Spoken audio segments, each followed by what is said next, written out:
Good morning. Saan na tayo para marami tayo ng usapan?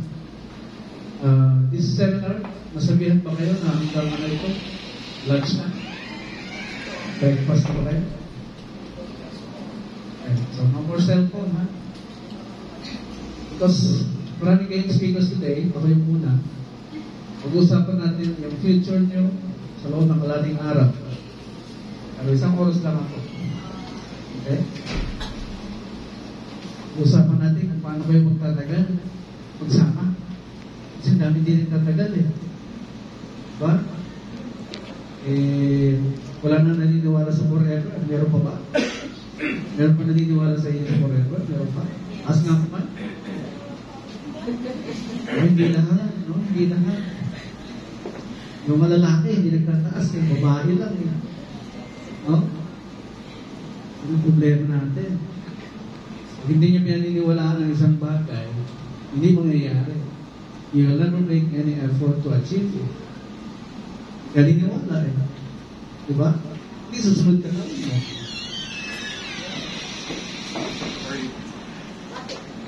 So today we will discuss how to live happily ever after.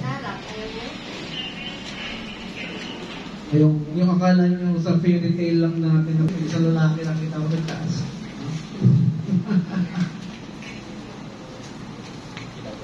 Welcome po. Morning. So this is your right pre-marriage counseling session. Bakit right? Kasi may mga left. Kasi sinabing right, ito yung tamang informasyon na dapat yung malaman sa pag-asawa. Ito yung tamang pagtuturo na kailangan niya sa pag-asawa. Alam niyo kung anong priority natin sa pagtuturong ito? Priority. Yung patas.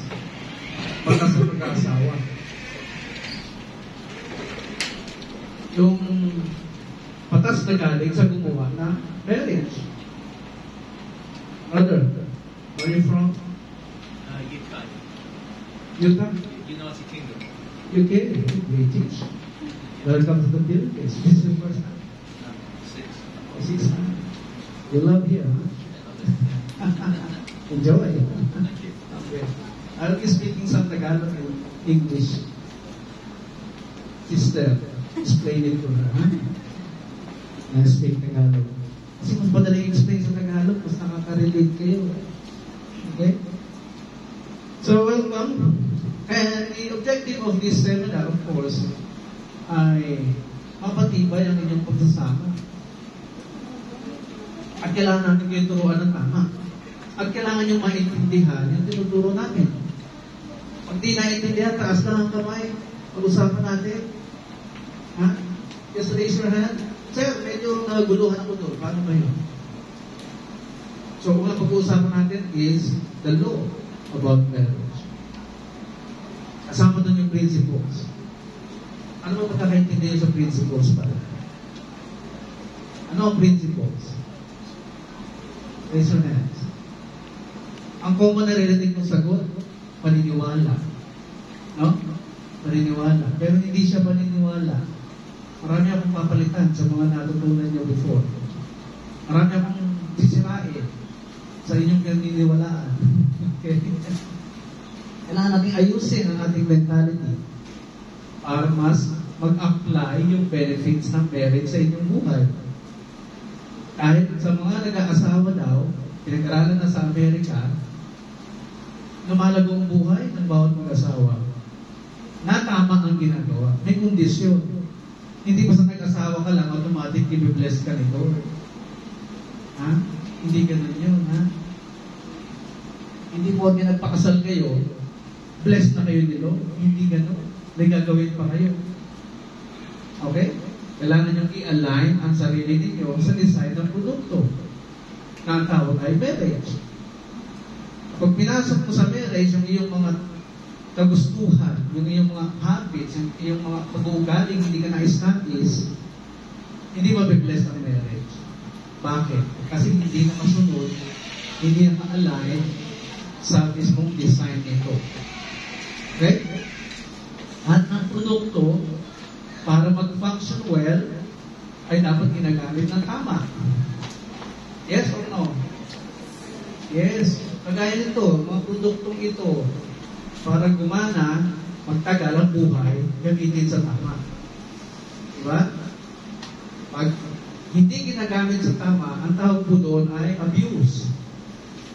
At ang abuse ay galing sa salitang abnormal use. Okay? Abnormal use. Ang tawag po doon galing ang abuse.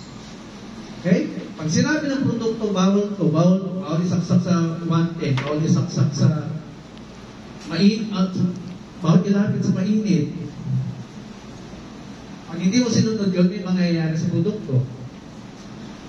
Tandaan po niyo yung concept na yun. Yung marriage na binubuo nyo ay isang produkto. Produkto nino, produkto ng Diyos. Hindi ang produkto ng mga scientists. Hindi ang produkto ng mga philosopher. O ng Estado, o ng gobyerno, o ng Kongreso, o ng Senado. Hindi nila yan produkto. Okay?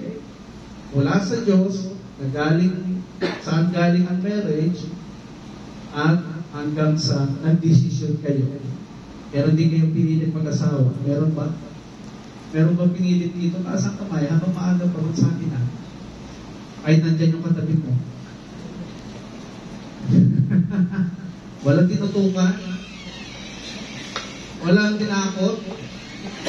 Suicide ako pag hindi ako pinakasalan. May gano'n, taas ng kamay ka, brother. Ha? Sister. Oh. Kailangan na ni mami and daddy ng apo. Maling decision yun. Kasi parang nakasalalay sa kanila yung motivation ko. Diba? Kailangan galing sa iyo mismo yung decision. Gusto ko na magpamilya, handa na ako, ready na. Nasabi niyo ba yun sa sarili niyo? Siya lang yung sumagot, oh. Nasabi niya talaga yun sa sarili niyo? Okay, ang seminar na to, ang intention nito ay linawin ang inyong pag-iisip. Kung dapat bang ituloy ang kasal o hindi. Obligasyon ng Estado yun. Obligasyon ng gobyerno yun na ipa-realize sa inyo kung tama na ba yung desisyon ginagawa niya. Okay? Kaya obligasyon naman namin mga teachers na magturo ng tama para makadecide kayo ng tama. Di ba no? Okay. So let's move on. Pakilala muna ako. I'm supposed to speak with my wife. Hindi ko siya kasama ngayon. I am the founder, together with my wife, and managing director of the CNTV Law Group. We are a private entity, duly accredited by the DSWD to conduct this seminar. And this is our advocacy. We build stronger marriage foundation, happier families, productive individuals, and profitable businesses in the Philippines for the next generation. Bakit? Yan ang advocacy namin. Kasi sa dami ng problema natin, nakakawag ay social ills na hindi matapos-tapos, umiikot lang sa mukha natin yung effects ng ating mga maling desisyon. Bumabalik sa mukha natin yan. Paano nagbuo ka ng pamilya? Naging busy kayo. Nag-ipon kayo na nag-ipon. Bakit? Kasi hindi kayo nag-ipon bago mag-asawa. So habang nag-asawa na, habang nag-asawa, or during marriage, ipon kayo ng ipon. Overtime. May lobas na baby. Overtime pa rin kayo kasi dagdag gastos. Hanggang saan pabayaan yung mga bata. Nagutom. Nawala yung love. Hindi na maramdaman yung care, safety, protection sa bahay. Lumabas ang bahay ng bata. Naghanap ng ibang magbibigay ng love, safety, care, protection. Sa paghahanap niya ng love, care, safety, protection sa labas ng bahay, nabuntis. Or nang buntis. Nang maaga. Yan nga po pinag-uusapan ngayon. Teenage pregnancy na hindi bumababa, lagi tumataas, rising. Teenage pregnancy. So, kanino babalik ang effect? Sa mga mukha natin. Kapag maraming problema, kagaya niya, ang dito po sa... Morning po. Morning. Pag maraming problema, ang ganyan, teenage pregnancy, poverty, crime,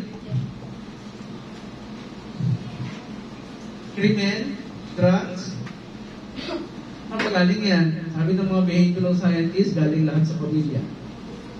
Emanated from the family.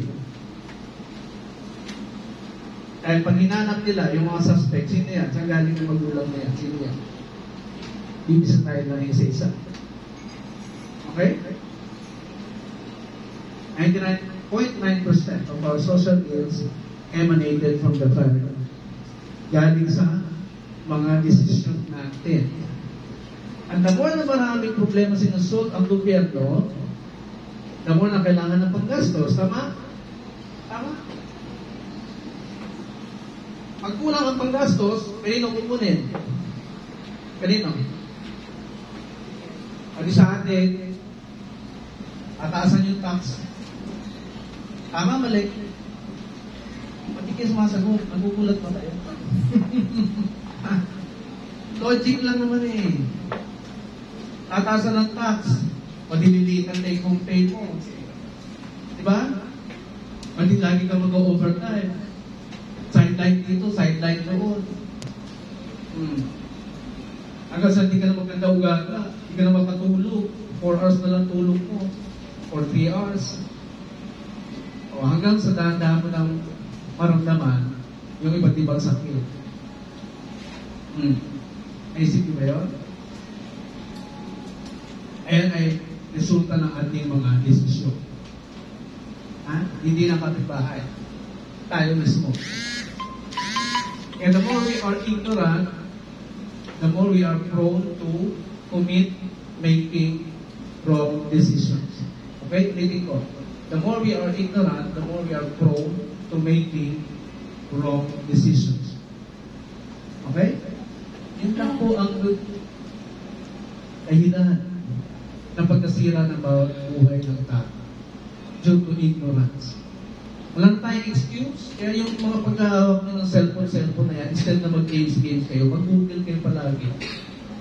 Anong meaning ng word na ganito? Marriage. Anong meaning ng marriage? How to be a good wife. Isang Google lang yan. Lalabas na. May excuse pa ba tayo ngayon? Wala na. Dinadala na sa kamay natin yung informasyon na kailangan natin malaman. How to be a good husband. Isang click lang yan. Kapag hindi ka interesado malaman yung mga bagay na yan, ay candidate ka. Very clear candidate ka for destruction. Your marriage will be in danger. Bakit? Hindi ka interesado. May ginawa akong libro. Dahil culture na ang hiwalayan. Diba, no? O, ginawa ko ito para sa kanila. Kaya pag nasa gitna ka ng mga taong naghihiwalay, pati parents mo, hiwalay. Pati tito-tita mo, hiwalay. Kapitbahay mo, hiwalay. Pati si chairman, hiwalay. Pati si pastor, hiwalay. Maniniwala ka ba sa perfect marriage? Of course, hindi na. Kasi lahat na nakikita mo, sa paligid mo, wala forever. Kaya ginawa ko ito para sa kanila. Kaya pinaliwanag ko dito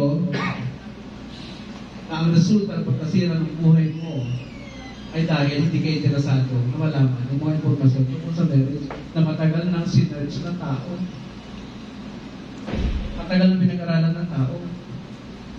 15th century pa lang, curious na ang mga unang taong nabuhay. Alala niyo yung mga scientists na lumabas during 15th century? Pabalik kayo. Okay. Because ito ang basis ng ating pag-uusapan today. Kaya bumabalik tayo sa history. Okay? Kailangan nyo malaman yan at maintindihan. Dahil yung generation ninyo ay generation ng mga hindi pinahirapan ng mga magulang. No? Yung gusto nyo lagi instant eh. Pag nag-text ka na, sagot ka kagad.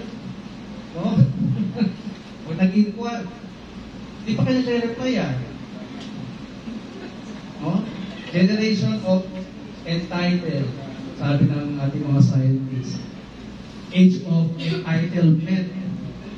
Pero makakatras ako sa age of enlightenment. Kung saan tinuklas ng tao kung ano ang meaning ng marriage. A relationship.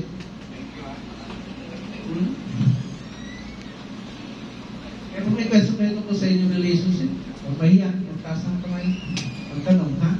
Halimbawa, sir, ma'am, paano po yun? Sa aming magulang kami titiraan. Okay lang po ba yun? O, yung mga questions like that. Sir, ma'am, paano yun? Ako lang may trabaho, siya wala. Mag-work pa ang marriage namin. Eh, ito lang, tanongin na, okay ba yan? I-address natin yan. Ha? Sir, ma'am, paano yan? Introvert ako. As lalaki. Yung asawa kong babae, ang extrovert. Kaya siya laging tinutulak ko, ikaw na, ikaw na. Huwag magsalita, ano mapaliwanag. Okay? Yan ay magiging problema niyo sa marriage. Yung bang may excuse kayo, laging may excuse. Kasi ganito ako lang ng magulang ko. Tiis ka. Maldita ako, magtiis ka. Yung bang kayo yung masusunod at dinala niya yung mga ugali niya sa marriage. Hindi kung tama yung dinadala sa marriage niya. Malalaman niya yung bakit. Okay? Ang Dr. Angelo Ipasay, yung listahan na yan, ng mga pag-aaral ko, ay hindi pa yan. Wala na. Wala na space. 12 pages na yung resume ko. Kaya, nilagay ko lang yung major studies. Because, I want to know the answer to every question. Ayokong mabuhay sa ignorance. Dahil sabi ng batas, ignorance excuses no one. No? Pag pumunta ka sa korte, judge, ayaw mo na yung asawa ko. Bakit ayaw mo na sa kanya? Mag-explain ka, hindi pwede pupunta ka sa korte na sasabihin mo na gano'n. Pinabalik ko lang po siya sa magulang niya. Hindi obra yun. Mag-explain ka, i-justify ka. O, pag nakita ng judge na pagkukulang ka, ay hindi pwede. Hindi i-declare na null and void yung marriage. Bakit? May pagkukulang ka, may hindi na ginawa. Sa kailangan justify mo. Paliwanag ka. Okay? Ang mga pag-uusapan natin today, yung counseling, rights and obligations sa inyong dalawa, batas tungkol sa marriage, at responsible parenting. Sana mapag-usapan natin sa maiksing oras natin. Una, mentality check. Naniniwala ba kayo? Lahat ng bagay sa mundo, even kayo mismo, ay may purpose sa mundo. Pero, asan ka kayo hindi naniniwala? Hindi po ako naniniwala dyan, sir. Ako ay parang isda na singaw. Wala akong purpose. Taas ang kamay. Very good. Even yung asawa mo, makakasalan mo ngayon, may purpose yan, ba't makakilala yan. Every person na meet natin, pwede hindi mo makita yung purpose ngayon, pero later on, mo makikita. Okay? Number 2. Lahat ng successful na bagay sa mundo ay dumaan sa proseso. Your career, these products, dumaan sa proseso. Pag sinabing proseso, may masusing pag-aaral at mayroong test na ginawa.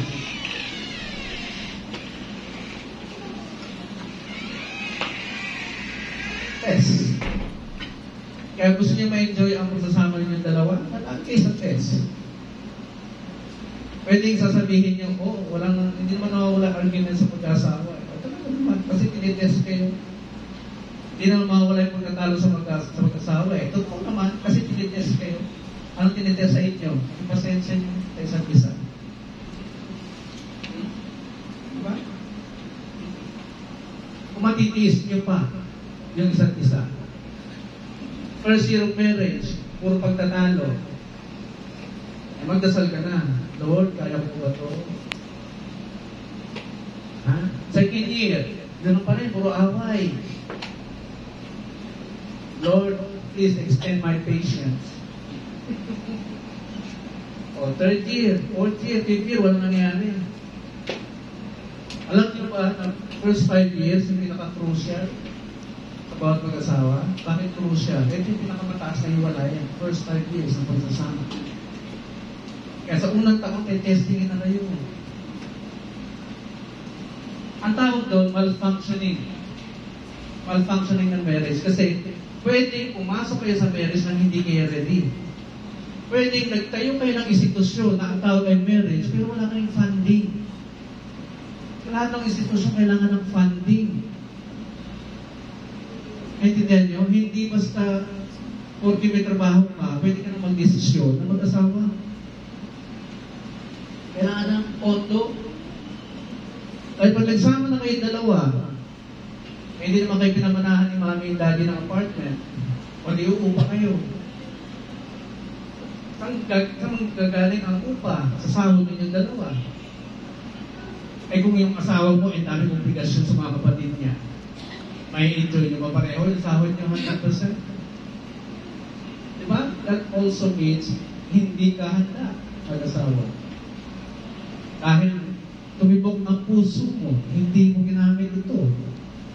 Inayaan mo lang yung puso mo na diktahan ka. No? Kaya nga sabi nila, kulag daw pag-ibig.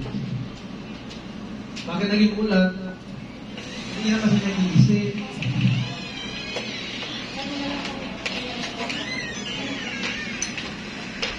There's a chair here for couple.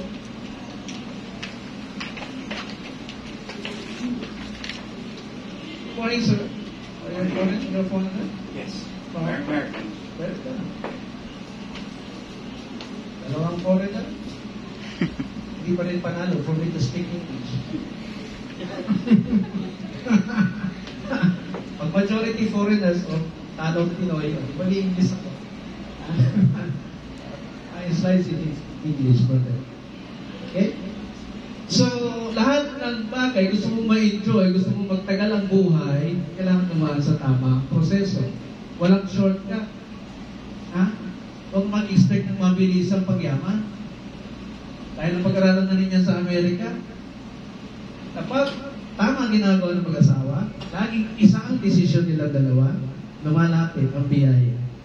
Na-attract ang mga tao. At yung desisyon nila na ginagawa ninyo ay dapat pinakikinabangan ng ibang tao, ng society.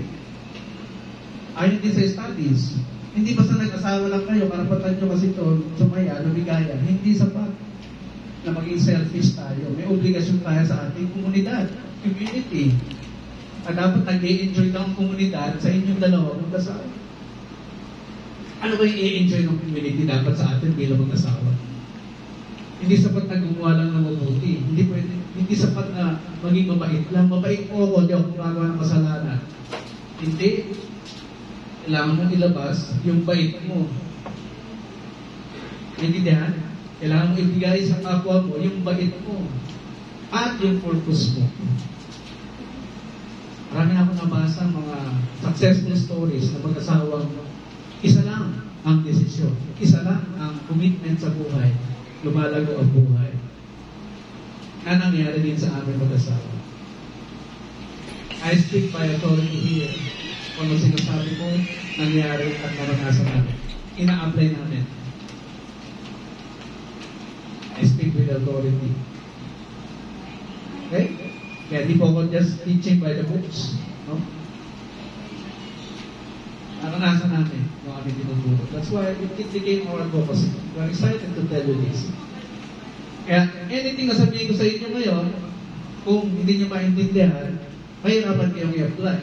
Hindi nyo ma-enjoy yung benefits of marriage. Okay? Ito pa, gusto na pag-aaral sa US. Mas umahaba ang buhay ng mag-asawa, tama ang ginagawa kaysa sa mga singles. Mas tama ang ginagawa niyo sa isa't isa. Hindi kontrabida ang turing mo sa asawa mo. O hindi lesser sa iyo ang asawa mo.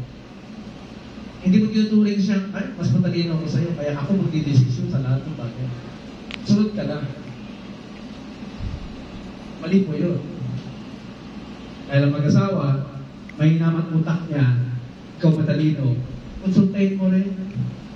Baka meron siyang alam na hindi mo alam. Diba naman? At itong matandahan sa kababaihan. No, sir, hindi pwedeng ikaw lang yung educated, ikaw yung mas experience, ikaw lang yung may right mag-decide. Hindi po. Alam niyo kagandahan sa kababaihan, husbands? Rooms. They are smart. They were born smart. Hindi niyo pinaniniwalaan yan. Tanungin niyo ang science. Kapag kulang ang smartness ng wife mo, ilagyan ng Diyos ng solusyon niya. Hindi mo siya papalitan. Anong gagawin mo? I-develop mo siya to a woman in your mind. Because that is the meaning of your role as a husband. Husband means the one who binds the house together. From the word house, bond. Yun ang origin ng word na husband. House bond. The one who binds the house together. So pag sinabing binds the house together, ikaw yung magbibigtis sa lahat ng miyembro ng pamilya. Hindi mo hayaang may lumabas at mawala ng landas. Maligaw ng landas. Ikaw yung magpapatupad na gusto mo sa iyong pamilya. Gusto mo yung wife mo maging magaling magluto, dali mo sa culinary school. Puhunanan mo, ikaw magbayad. Huwag mo siyang hintayin na maging magaling na cook. Ilan mo ng cook at i-guide mo. Mahina magsalita, ipasok mo sa language school ang wife mo. Hindi porke may sahod din niya, niyahayaan mo siya magbayad ng tuition niya. She expects you, husband, to pay for her. Diba no, girls? Diba no, girls? Oh, may feeling kayo na hindi nyo control, hindi nyo invento. Husband, kailangan nyo maintindihan nyo. May feeling sila na hindi nila control. And I don't blame them for that. Ano yung feelings na yun? Hindi nila ma-invento, hindi nila maintindihan bakit may feelings silang gano'n eh. Ang pera nila, pera lang nila. At ang pera mo, husbands, ay pera din nila. Diba naman? Nararamdaman mo yun? Ikaw, alam mo yung bank account niya, pagkang... Ikaw, sir, alam mo bank account niya, pagkang... Alam mo? Hindi niya sasabihin. Because she expects you to provide for everything that she needs. Walang scientist na kapagpaliwanag niya. Sino nagpaliwanag? Eh di kumuha ng produkto. Sino? Yung Diyos. Sinulat niya. Bible. Ano niya pinakita sa atin? Yung lalaki ginawa sa lupa. Wala namang scientist nagpaliwanag niya. Ang sinasabi ng scientist, galing daw tayo sa monkeys. Babae kayo. Babae kayo. Galing tayo sa salamander. O caveman tayo dati. Mga mukhang unggoy.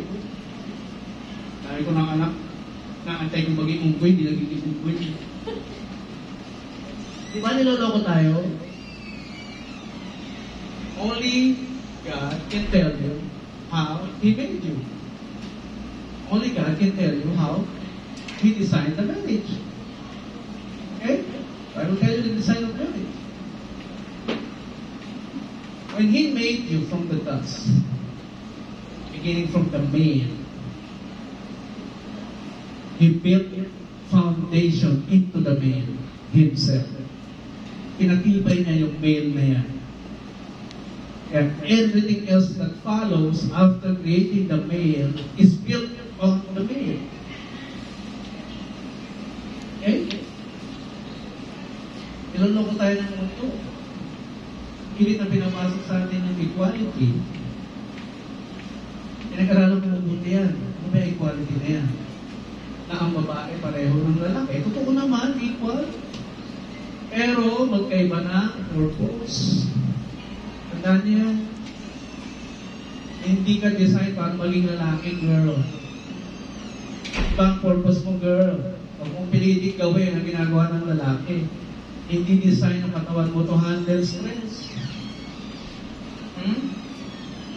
Hindi design ang katawan mo para mag-overtime na mag-overtime. Kaya nga ang dami nyo kagad mararamdaman pagka nag-voting kayo, nag-hardworking kayo, nag-angkas kayo, kayo mismo, babae, nag-angkas, nag-grab driver. Stressful na trabaho yun eh. Diba? Your body is not built to handle stress. The man's body is built to handle that. Kaya ito yung laki yun. Scientifically discovered, mas mag-iba yung puno ng lalaki. Why? Because there's a purpose for that. Provider. Diba? How can you provide for the family kung sa aking din ka or dami kang bisyo? Kaya pagpasok mo sa marriage, bawal na ang bisyo. Dahil ang bisyo ay what? Bakit ka nagbibisyo? Anong reason? May 100 peso loan, sumama sa ko. Bakit ka nagbibisyo? Dahil pinapasaya mo ang sarili mo. Tama? Tama, balik. Nag-yosi ka, you want to release your stress. Nagsasugal ka because stress reliever mo daw yun. Sabi mo. Umiinom ka dahil ganun din ang reason mo. Stress reliever sa iyong alak. Napasaya mo sarili mo. Eh pag married ka na, kailangan pa ba ng marriage yung bisyo mo? Ha? Kailangan pa yun ng marriage? Di na, no? Bakit? Bakit ka lang yan? Magastos kasi. Magastos. Ano pa? O ba, mababawasan yung allowance mo? Hihingi ng pang-beer. Diba, no? Ano pa? Ano pang reason? Ba't hindi kailangan yung bisyo sa marriage? Labas mo yan. May Kailangan self-place. kailangan self-place. Kung sagot na yun, ha? Ba't hindi kailangan ng pagsusugal sa marriage? Ma'am, bakit hindi kailangan? Akasira ng relasyon. Diba? Imbis na magamit sa marriage, yung pera, lumalabas dahil sa sugal. So, hindi kailangan ng marriage yung mga bisyo na yan. Right, girls? Dapat manindigan kayo, ha? Hindi pwedeng... O kasi pag nag-bisyo ang mga husbands ninyo during your marriage, tapos di ka kumibo ngayon, isusumpat sa iyan later on. Nung nagsiseminar si Sir Angel, sumukot ka ba? Hindi naman, ha? Hindi ka man nagreklamo, ha? Kiss ka. Ulitin ko, kailangan ng bisyo, kailangan yung mga bisyo ba yan sa marriage? Kailangan? Bayan, lakas mo ng sagot. Hindi po. Lakas, may na, Hindi po. Hindi po. Ayan. Umaatras pa. So, sino ba lagi nagbibisyo? Lalaki lang naman, di ba? Kunti lang yung bilang ng babae nagbibisyo. Yung yosi ng yosi. Sisira yung katawan, ano? Kaya pag nanganak na, wala na. Kawawa yung baby. Sino babae ng si yosi dito? Tapos na naman. Oo, bitigil mo na yan. Try. Oo. Kawawa ang baby pag lumabas. Alam ako nakita ang health benefits. Kasi galing yun. Meron pa kayo nakita ang health benefits. Kaya nga may warning sa labas eh. Diba? May warning. Parang health benefits yan. Now, sa babae naman. Dahil majority, nagbibiso, lalaki lang naman. Sa babae naman kalubutan. Ano sabihin ng mga husbands? Sir naman, unfair. Anong kailangan ng mga lalaki kaya sa tingin nyo? Scientifically discovered, anong kailangan ng mga lalaki? Number one need nila, hindi material. Ano yun? O pera, kailangan ng pera. Kailangan may trabaho ang lalaki, di ba? Yung hindi nakikita na kailangan niya ay respeto. Respeto. Pinag-aralan na sa iba't ibang mundo, tayo lang hindi nag-aaral. Pinag-interest na namin pag-aralan. Kasi nararamdaman ko din eh. No? Hindi ko gusto na sinasagot-sagot ako ng asawa ko. Kayo, sir. Gusto mo ba yan, sir? Sinasagot-sagot ka? Ini-insulto ka? Pahiga-higa ka lang dyan eh. Sabihan mo gano'n. Matutuwa ka, sir? Ha? O, tingin kayo sa akin. Ako, sir, matutuwa ka nun? Tapos, sinabihan ka. Nag-question ka kasi bili ng bili, shopping ng shopping. No? Sakit nila yun eh. Although hindi nila control yun, shopping ng shopping. Kasi alam nyo bakit? Pag nag-asawa ka, ang blessing talaga, papasok through the males. Tapos ibibigay sa female, sa asawa. Kaya ang asawa, nagalabas lang ng pera yan. Means, huwag kayo mag-expect na yung wife ninyo magpapasok ng pera. O, para sa kanya lang yun. Ha? Kailangan niyo maintindihan niya. So, pag ano yan, pa-forward. From nature, pagkatanggap mo as husband, kung hard worker ka, yung blessing, then ibigay mo sa asawa mo, siya naman, papalaguin niya yan. Kung, ano mo siya magpalago? Okay?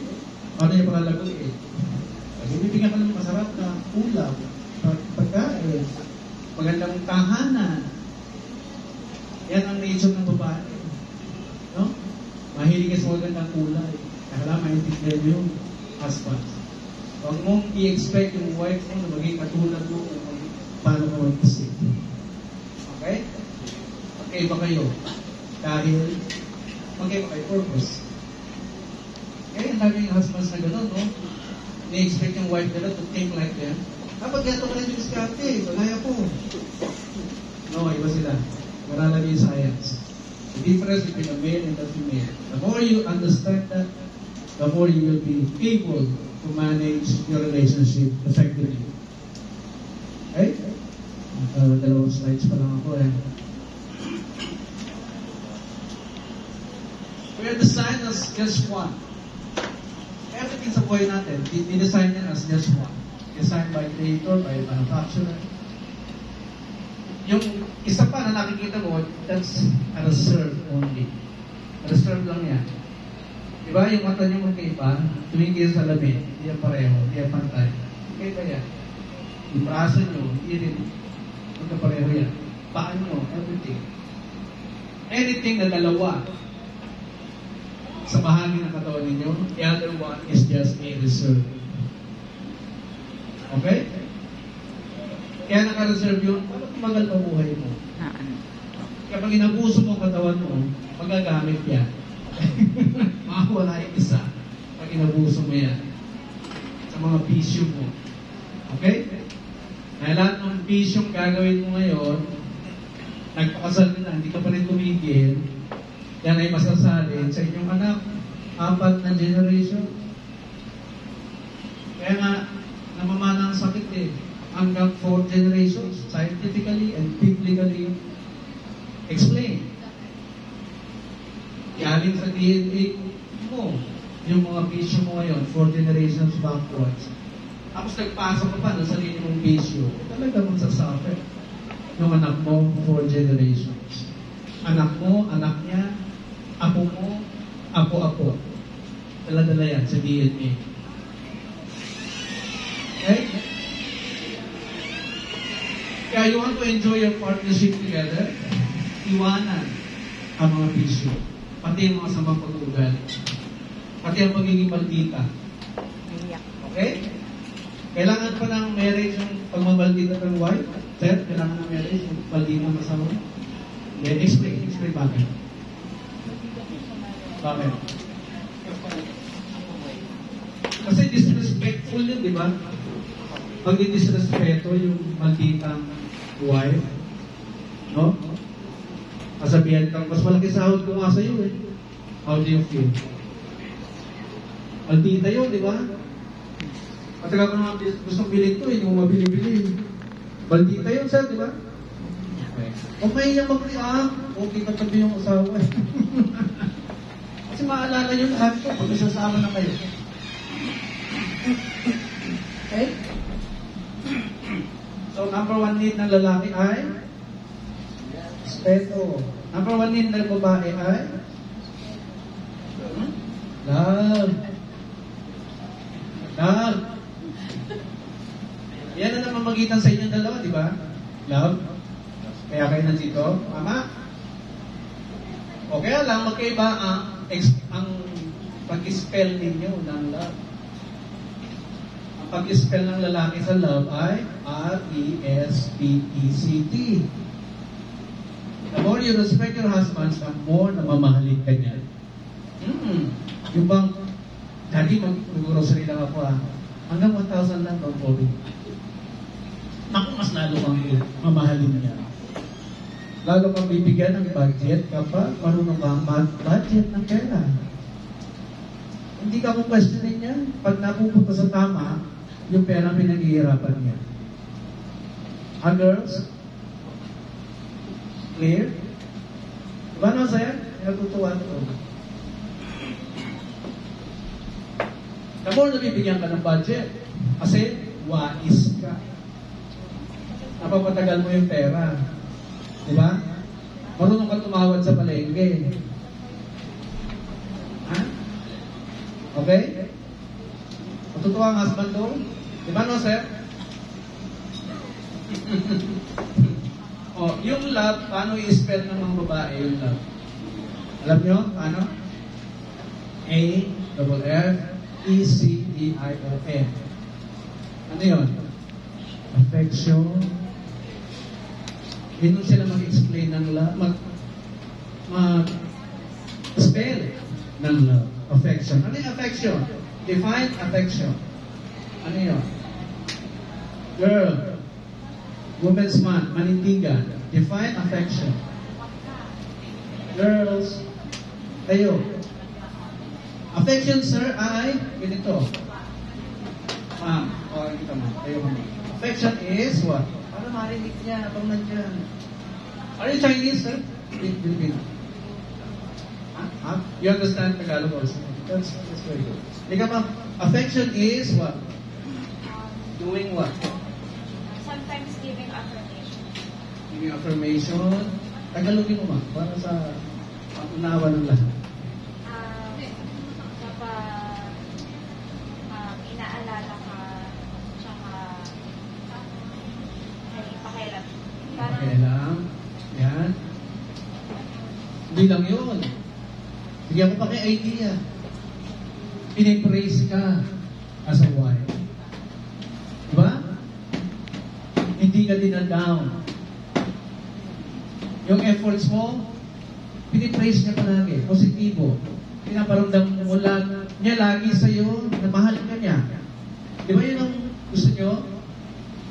Siguro araw-araw mahal ka ng husband mo. Di ba? Araw-araw sinasabi yung I love you bago matulog, with feelings. Di ba gusto niyo yun, girls? Ina-expect niyo? May nanindigan doon, no? Women's month eh. Para alam ng husband nyo, yung ina-expect nyo. Kaya lahat ng problema sa korte, tungkol sa mag-asawa, ay dahil hindi alam ang needs ng bawat isa.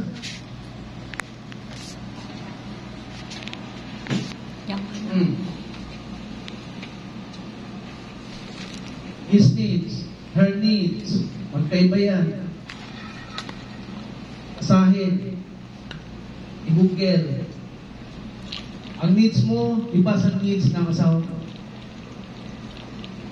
Pag may constant supplying of needs, constant, araw-araw, nasusupply ang needs ng isa't isa. Walang space in between. Di ba? Walang space na i-create sa gitna. Dahil yung space na yan, pag nagkaroon kayo ng space sa isa't isa, favorite yan ng mga salisika. Sino yung salisika sa relationship? O yung mga taong dati may crush sa'yo, na interesado sa'yo. Pag nalaman di kayo okay mag-asawa, uy, chance na girl, chance. And that's a warning. Okay? Gusto niyong hindi tumingin sa iba yung asawa niya? Supply mo yung needs niya. Ano needs niya? O sa lalaki. O sa respeto. Physical needs, ano yun? Scientifically discovered, every 2 to 3 days, nag-release ng sperm ang lalaki. Kung medyo bata pa. Pag medyo nagkakaedad na, yung 2 to 3 days, nagiging 2 to 3 weeks.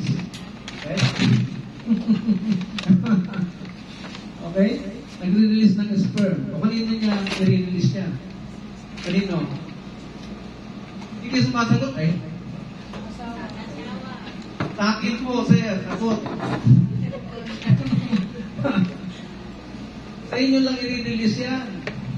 Hindi sa kapitbahay. Hindi sa ibang tao.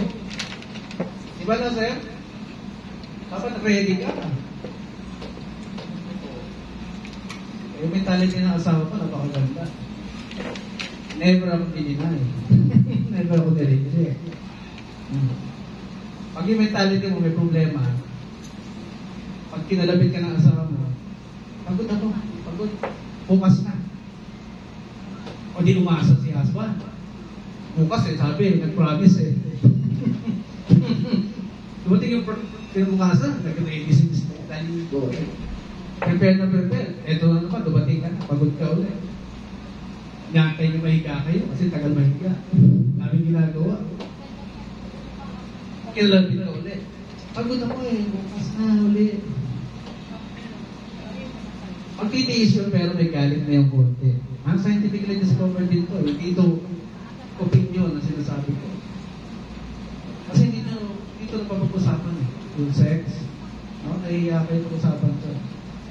The third day, nireject mo ulit ang asawa mo. Ayaw din sa pag-aaral, hindi na interesado sa'yo. Oo. As if, parang wala ka sa mundo. Hindi ka nakakausapin. Kaya it's a major violation. Kaya ikaw naman husband, dapat alam mo yung menstrual period ng wife mo. Huwag mo mag-expect. Magbasa kang libro. Diba? O pag-usapan nyo kung paano ka makaka-release. Kaya dalawa lang ang mag-uusap. Okay? Dahil pag yan naging abuse, naging habit mo, lagi mo nire-reject yung husband mo, habit ang tawag doon. Hindi na interesado sa yung husband mo. The next day, makikita mo yan, maririnig mo yan kumakanta. Bakit ngayon ka lang dumating sa buhay ko? Hindi ikaw yung kinakantahan niya, church. Ha? Your marriage is already in danger. Tandaan niyo yan. Kaya pag hindi ko sinabi ko sa inyo ngayon, talagang magiging habitual yung pagtangking mo.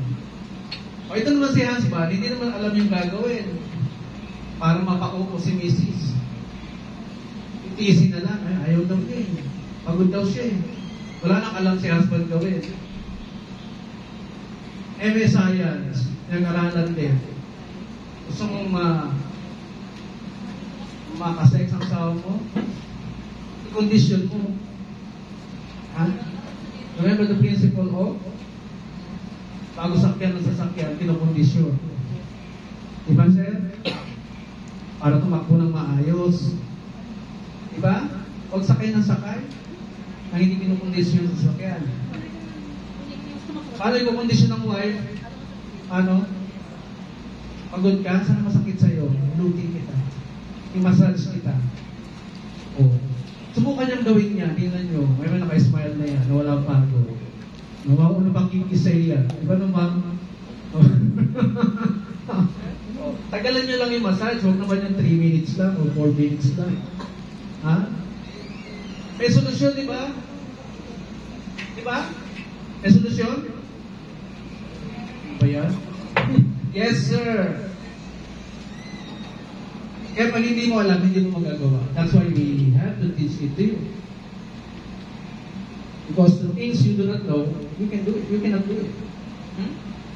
You cannot do the things that you don't know. And you need proper teaching like this. Para the next time ma-encounter mo yun, alam na gagawin mo. Diba? Any questions so far? Any question? Alam na oras. Skip ko na to.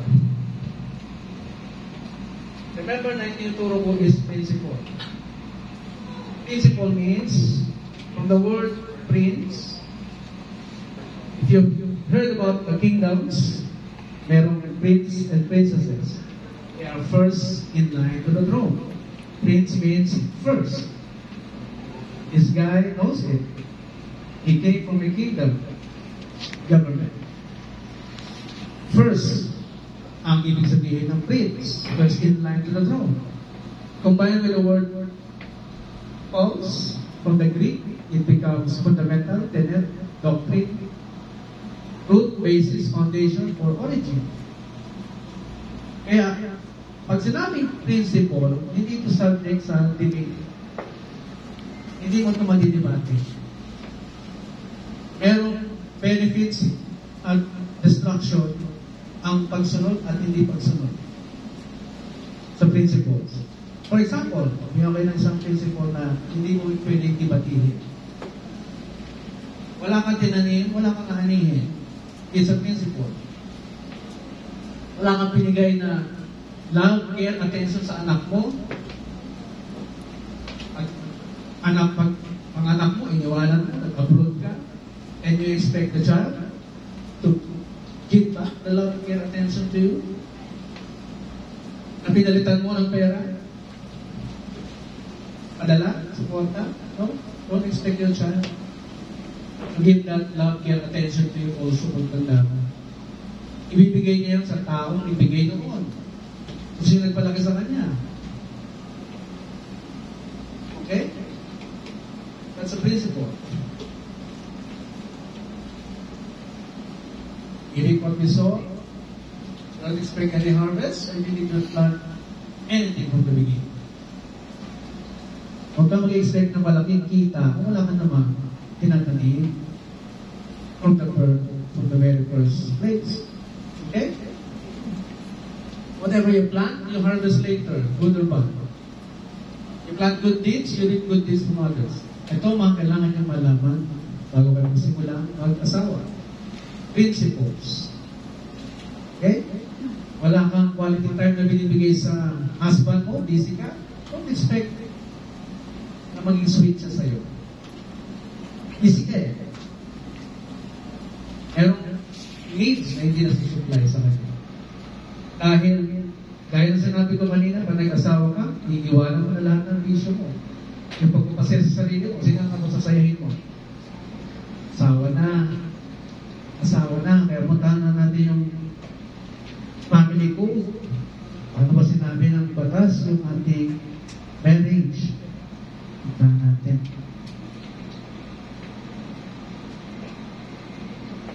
Yan. Family ko.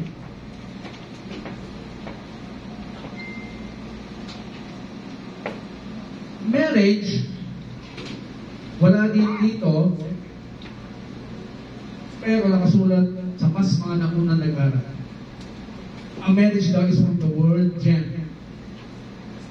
Gem. Precious stones. Kaya dalawa, precious stones. And it's the fusion of two precious stones. Fusion. Gem. Marriage. Yan ang origin niya, ng salitang marriage. Paano minufuse ang precious stones? Paano? Paano nagiging silver ang silver? Paano nagiging gold ang gold? O ang bronze? Paano? Tumadaan sa pressure, sa heat, di ba? Tinatanggal ang mga tubig, ang dumi, pinupurify hanggang sa maging isang precious stone. Ganon kayong dalawa. Kayo purify, testingin ang panahon, susubukin kayo. Kaya ang pinakamalakas na kapit na dapat ginagawa ninyong dalawa ay during the first 5 years. Dahil dyan matetest lahat ng inyong mga pag-uugali na hindi ka nais-nais. At kailangan alisin. Kailangan iwanan ang pagiging baldita. Kailangan iwanan ang pagiging hindi pa respeto. Kailangan iwanan ang maingay na bunganga na pagdanag sa asawa. Kailangan kalikuran lahat yun. Kung gusto mong ma-enjoy pagsasama ninyong dalawa. Clear?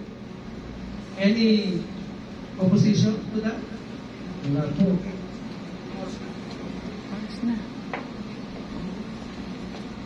Tayo na, sir. May meeting. Okay, very quick. Sir, pwede ko nabasa? Marriage is special contract of permanent union between a man and a woman, entered into in accordance with law for the establishment of conjugal and marriage. Pansin niyo yung word na special? Special? Kasi merong ordinary. Every time may mabasa ka ng special, lagi may ordinary. Ang ordinary contract under the law is yung terms and conditions na yung dalawa ang nasusunod. Pero hindi yung marriage. Ordinary contract yun. Nagpagawa ka ng bahay, ordinary contract yun. Kapag-usap ko sa engineer, ordinary contract yun. Ilalagyan yung dalawa at terms and conditions din yung dalawa. Yun ang magiging law ninyong dalawa. Okay? Kahit na yung employer-employee relationship, kung ano yung kontrata ninyo, yun ang law sa inyong dalawa. Basta walang nababiolate na existing laws, customs, traditions, or morals. Igagalang yun na ang korte, yung kontrata ninyo, na ordinary contract. So, sa marriage daw, special itong kontrata na hindi subject sa what? Nabasa ko sa yung second paragraph. It is the foundation of the family and inviolable social institution whose nature, consequences, and incidents are governed by law and not subject to stipulation except the marriage settlements may fix the property relations during the marriage within the limits provided by this code. Kaya nagkaroon ng sariling batas ang family dahil special ang family, special ang marriage. Hindi na yung terms and conditions ninyo ang ipapasok sa marriage. Ang sinabing terms and conditions, yung sinasabi ko sa inyo kanina, yung mga pinapasok yung bisyo, ugali, hindi ka nais-nais, hindi na po yan kailangan ng marriage. Kaya yan ang sinasabi ng batas. Ang masusunod na ay what? Ano na masusunod? Governed by law. Nandito yan, Article 68, yung rights and obligations ninyong dalawa. Job description, ang tawag.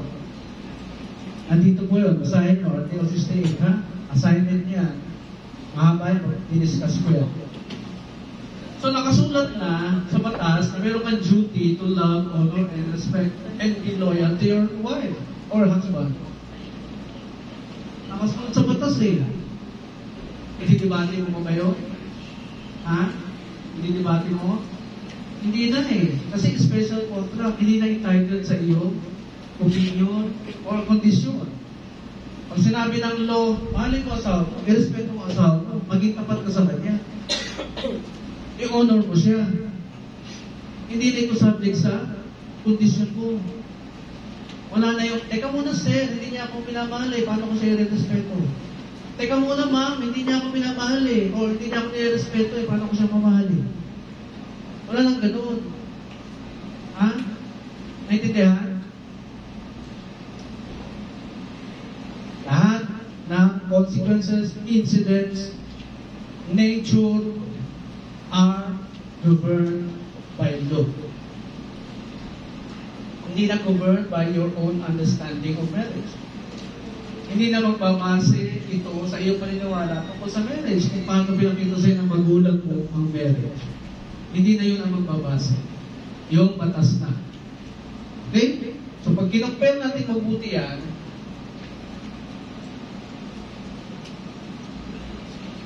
ito sinasabi ko sa inyo kanina na pag-aaral. Ha? Pag-aaral. Brother, can you see it? Yes. Once the relation is formed, the law steps in and holds the parties to various obligations and liabilities. It is an institution in the maintenance of which in its purity the public is deeply interested, for it is the foundation and the family and of society, without which there would be neither civilization nor progress. Thank you. Look at that. It's a US case telling the people na pag pumasok ka sa relationship na yan, the law steps in. Yung kilo salita o gawa ninyo, pati utak, ay governed by the law. Okay? Hindi na kayo masusunod. Second paragraph, second case. Sir, can you read please? Second. Relation, the most important as affecting the happiness of individuals and true basis of human progress. See? Pag tama ang ginagawa niyo ng dalawa bilang mag-asawa, nakikinabang ang society, ang community, ang mundo. Dahil masaya kayong pareho eh. Maulad ang buhay ninyo pareho eh. Tama ginagawa ninyo. Di ba?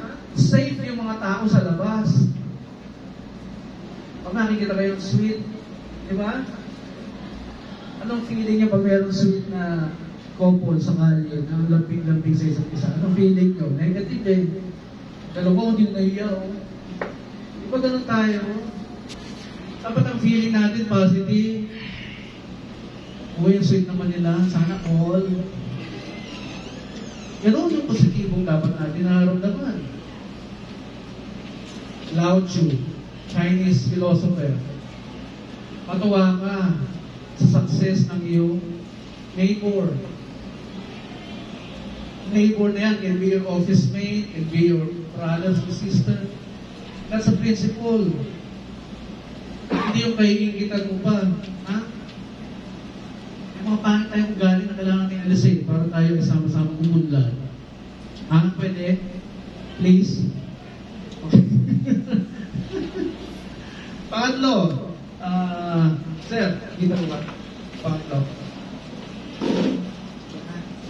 The marital relation. The marital relation and extraordinary contractual relation is regarded by the as the basis of the legal organization. The preservation of this relation is deemed essential to public welfare. Oh, you see? Yung preservation ng relasyon ninyong mag-asawa ay essential. Saan? Sa public welfare, sa kabutihan ng ibang tao. Ha? Kaya alam niyo yung bahay ninyo, huwag niyo pupunuin ng mga bad memories. Yung mga sagutan, argumento, yung bahay ninyo, huwag niyo pupunuin ng pagtatago.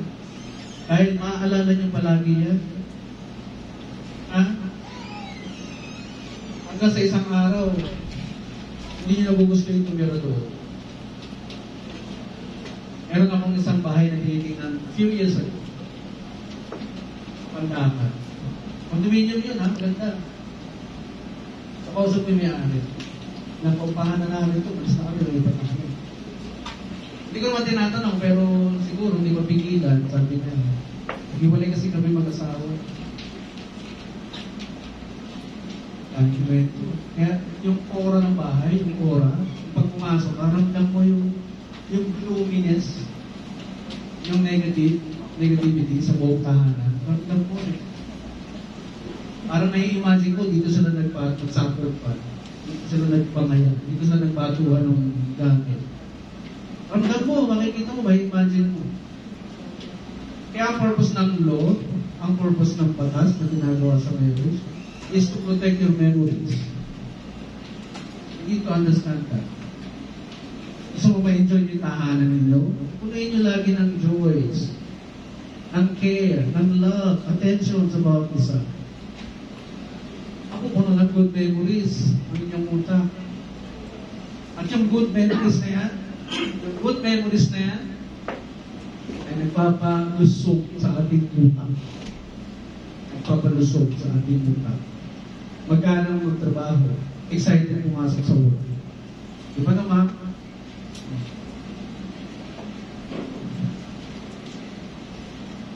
Purpose of marriage is not about you anymore. You are now legally obligated to produce functional and godly offspring. Yung functional, you can see that from the Wikipedia, how it defines the family. Okay? Makikita niyo doon, yung purpose ng pamilyang binubuo ninyo, may purpose ng bawat bagay sa mundo. Functional children. Pag sinabing functional children, yung gumagana ng maayos. Diba? Yung pinapakain ng maayos. Yung nakakatanggap ng love, care, attention lagi sa magulang. Yan ang functional children. Godly children. How do you define godly children? Just imagine this world being operated by ungodly people. Just imagine our country being led by ungodly president. Imagine that. And just imagine your home being led by ungodly husband. Ano mangyayari? Step. Sa bahay na pinamamahayan ng isang ungodly children and father, what do you expect? Wala namang may offer na solusyon ng mga 80s. Wala naman eh. meet ang ATS, sige, tanungin mo siya, anong solusyon may offer mo sa problema natin? Araw-araw, sa mundo. Tanungin nyo, testingin nyo, hindi naniniwala sa Diyos, tanungin mo, anong solusyon may offer mo? Science? Saan enough? Dahil pag ikaw nag-malfunction as a person, sasabihin na sa'yo ng psychology, self-love, back to self-love, hindi mo ulit sarili mo, magkaroon ka ulit. Mahalin mo ulit sarili mo. Yun lang sasabihin sa'yo. Pero may gap ka pa rin. Anong purpose mo? Sa mundo. Because yung purpose mo ang bibigay sa'yo ng meaning. Ayun ang kailangan ng mga husbands. Husbands? Purpose in life. Do you know that? Alam niyo na? Husbands? Pag hindi pa, tapos pumasok kayo sa marriage, mag-struggle kayo. You need help. Study Carl Jung. You know him, brother? Carl Jung?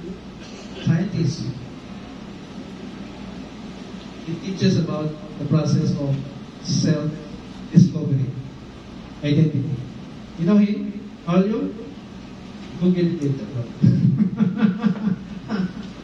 And also Eric Erikson.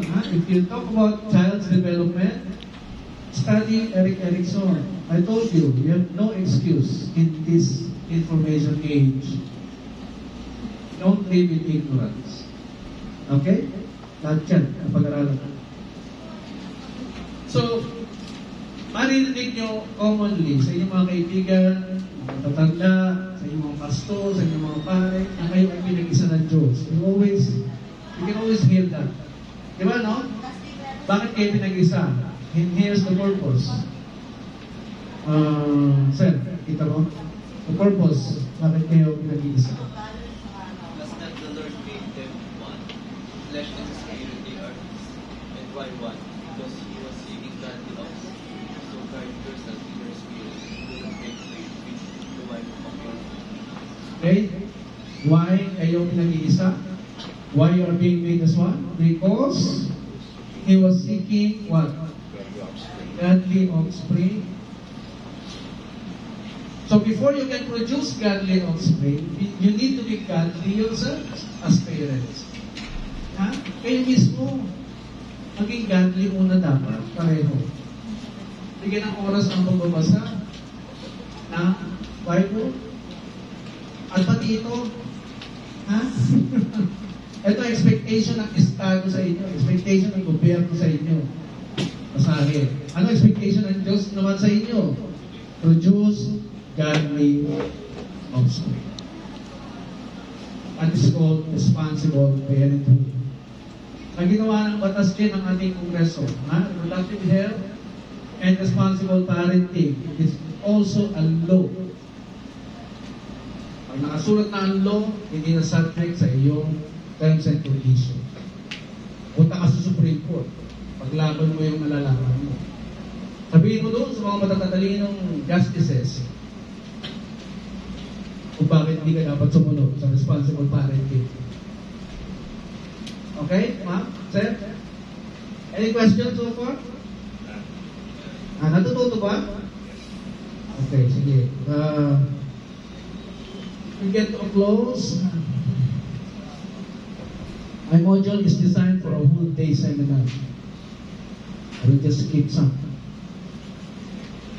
I want you to know the importance of fathers in the family.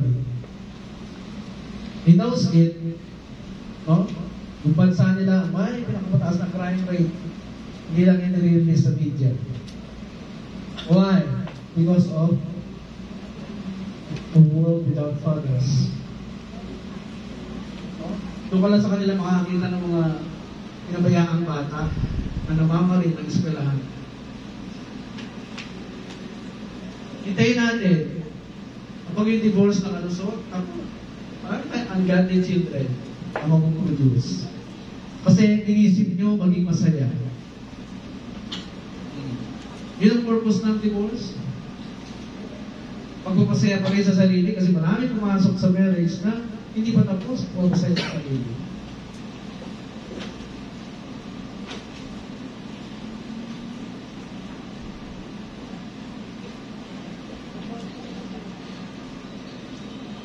Consequences of fatherlessness. Makikita nyo rin yan. Fathers.com.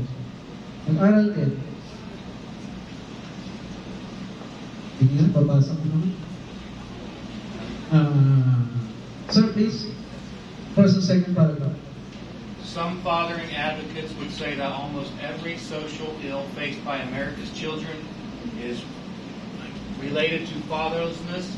6 are noted here. As supported by the data below, children from fatherless homes are more likely to be poor, become involved in drug and alcohol abuse, drop out of school, and suffer from health and emotional problems. Boys are more likely to become involved in crime, and girls are more likely to become pregnant as teens. Okay, sir. Because a father lang kukunin ng bata ang guidance niya sa buhay. Kayo din naman girls, you expect your husband to do it to your children. Diba? Ramdam niyo yun naturally. Itong husband ko, dapat siya tuturo sa mga anak ko di nagtuturo. Magte-take over si mami. Kasi smart din si mami May alam din siya Pinipigilan lang yan sa sarili niya kasi ginaantay niya yung husband niya mag-take over to take the lead. O hindi nagtitake the lead si husband. O hindi-take over si mami. Siya na magpapatakbo ng buhay, ng pamilya, ng tahanan. And later on, you will feel like useless husbands. Kakanta ka na rin. Nang kumalaya lang ako, kumalaya lang ako. Isipin nyo, may husband, may asawa ba ako talaga? Hindi ko ginagawa kasi trabaho mo Kaya nag-take over si Mrs. Ikaw yun Fathers, Ako kang kakanta-kanta, babatukan kita. You're not taking your role seriously. Lalaki nga kasi yan.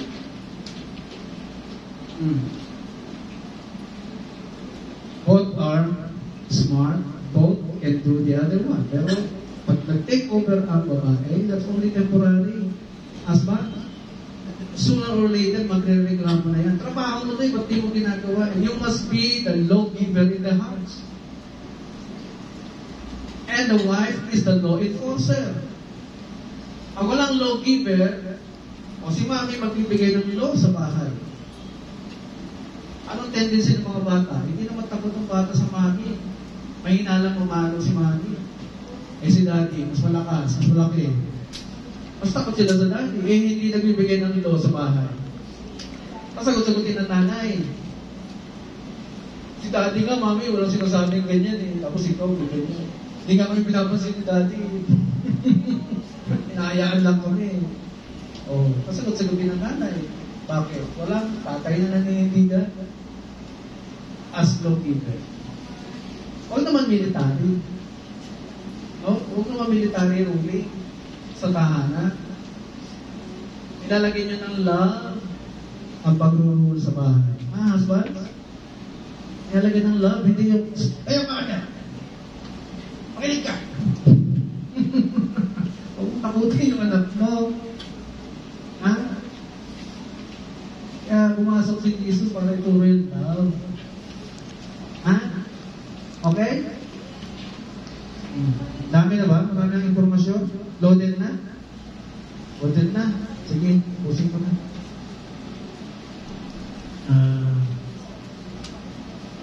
Study Erik Erikson. Child development.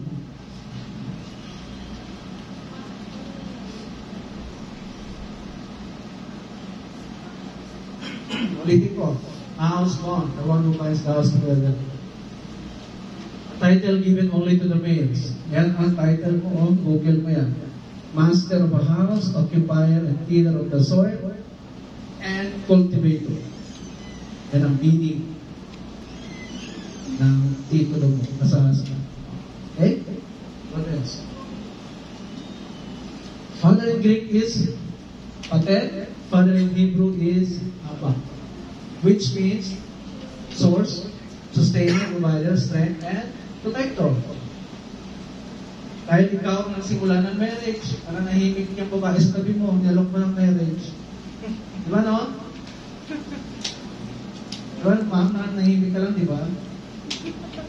Hindi naman nature ng babae ang mag-alok ng kasal sa lalaki. Nature niyo ba yun? Normal ba yun sa inyo? Hindi naman, di ba? Sino nag-aalok ng kasal? Sino? Lalaki. Ang normal ka kung ikaw nag-alok ng kasal sa lalaki. At bakit ka pumayag pa kasal ngayon? Bakit? Bakit? Kasi nakita niyo may direksyon. Tama? Girls, may direksyon. Nakita niyo? Okay, kasi naman. Kasi pinangakuan kayo ng package deal. Ano yun? Hindi kita sasaktan. Hindi kita papaiyakin. Hindi kita gugutumin. Sinabi ba sa inyo? Sinabi? Okay, kasi naman. Gusto lang yung sinabi yan. Gusto lang yung sumagot. Oh, girls, again, kailangan ko rin kayo tutukan eh. Kasi nakasalalay din sa inyo ang pagiging strong ng marriage. Pinakakuha kayo niyan, ha? Kasi they are your babies. Ha, sir, ma'am? Natuloy ko sinabi ko kanina. Pwede naman kunin ng Diyos sa lupa ang babae, pero hindi niya ginawa. Saan niya kinuha ang babae? Sa katawan ng lalaki.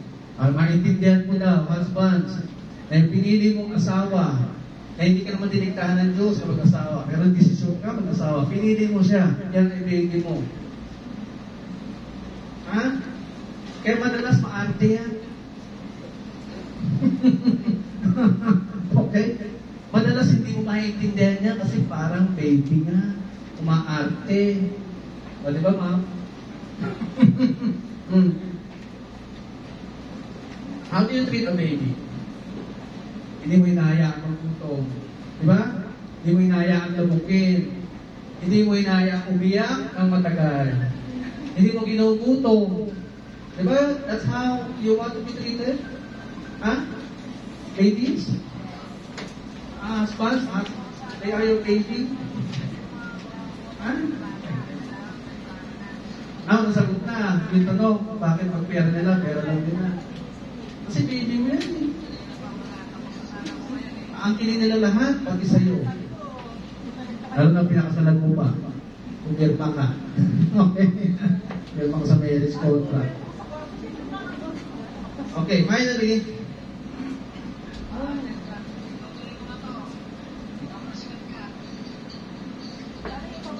Harvard. For 85 years na.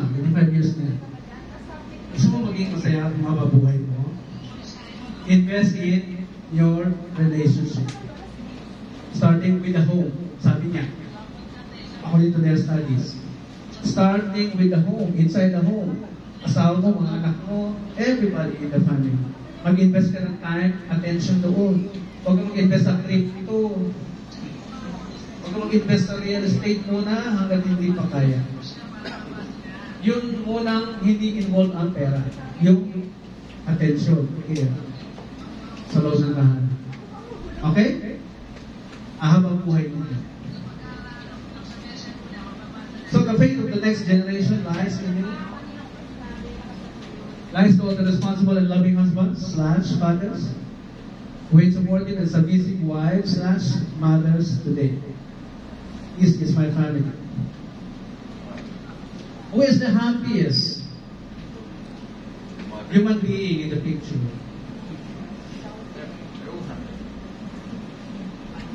The wife. The wife. Magkipag-unahan sa dolphin. Pag nagpa-picture kayo as a family, ganyan dapat ang smile ng asawa mong babae. O, di ba? Because makikita sa mukha ng babae, nai-enjoy ba niya yung buhay niya sa'yo? Nagre-react siya sa'yo. Makikita yun, mag-reflect yun sa smile ng asawa mong babae. Kung anong klaseng buhay na binibigyan mo sa kanya. Kaya nakasalalay pa rin sa'yo, husbands, ang lahat. Okay? Husbands, any violent reaction to that? Hindi naman. So, feedback na. Pas na ako sa isang oras yata. 9:34 na. Feedback? Questions? This is your chance. Manindigan sa tama, stand for truth. Manindigan. Pero di naintindihan, tayo, asang kamay. Understood lahat ng sinabi ko? Naintindihan? I-apply ba? I-apply. Tama. What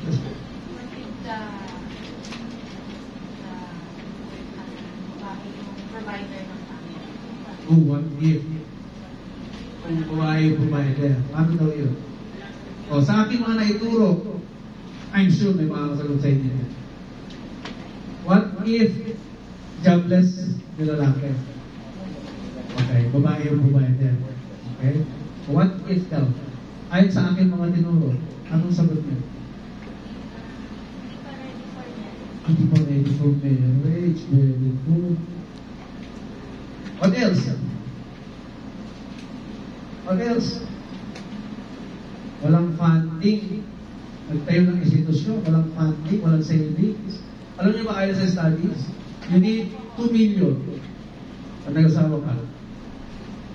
Para paglabas ng baby, pasasabayan mo yung taas ng bilihin, yung taas ng needs na mga kailangan sa pagpapanganak, sa gatas ng bata, para maging normal yung baby niyo for the first 2 years ng buhay niya. Kaya nga yung maternity leave na extend, di ba? From 60 days to 105 days. O, ilang buwan yung 105? 3 months. Hindi sapat yan para tutukan ang baby. Sa ibang bansa, 1 year ang maternity leave. Di ba? Tayo, talagang huling-huli. Late na late. Hindi natin nakikita yung importance ng pag-develop ng bata sa atensyon ng nanay.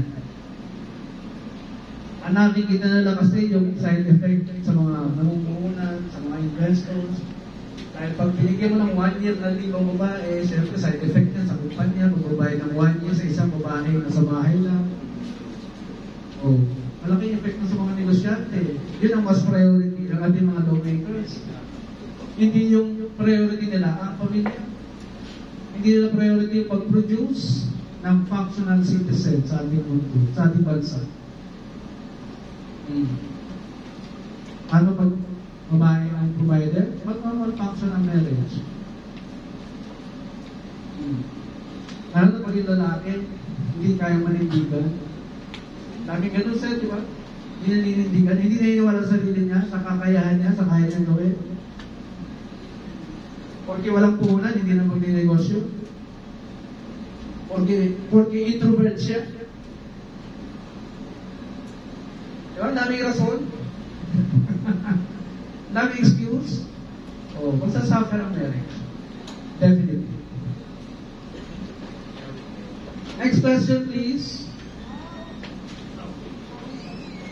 Next question, umahiya. Paano po yan? Sa aming parents kami titira, sir. Anong effect? Pag tumira kami sa parents, anong effect? Mag-interview kayo, para malaman nyo. Papatakbuhin ng parents nyo ang buhay nyo. Ano kayo sa kingdom nila eh. Pati apo nila, silang mag-decide saan mag-aaralin. Pati kurso, sila mag-decide. Yung kursong hindi mo sinunod, no? Yung pangarap nila na hindi mo sinunod, doon nila sa apo nila. Masusunod rin. Okay. What else? Question pa?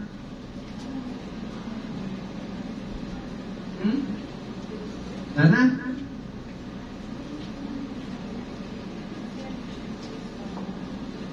My sincere prayers for the success of your marriage.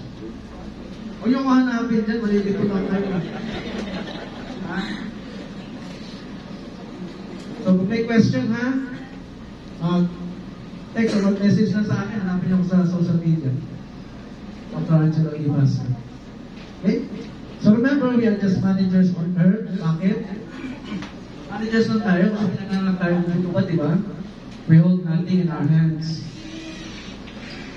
Kaya anything na dumating sa buhay ninyo, anak, asawa, in-laws, kailangan nyo i-manage. I-manage lahat siya, pati pera nyo. Lahat. So sabihin nyo sa katabi ninyo, my darling, or may tawagan ninyo, babe, sabihin nyo sabay-sabay. My darling, my babe, my sweetheart? Ano? Yes. Go. We are just managers. I vow to manage you very well. I promise or I vow to manage our marriage and family very well. Go.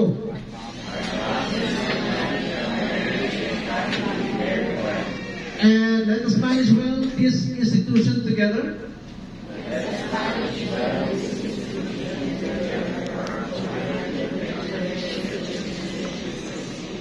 Thank you.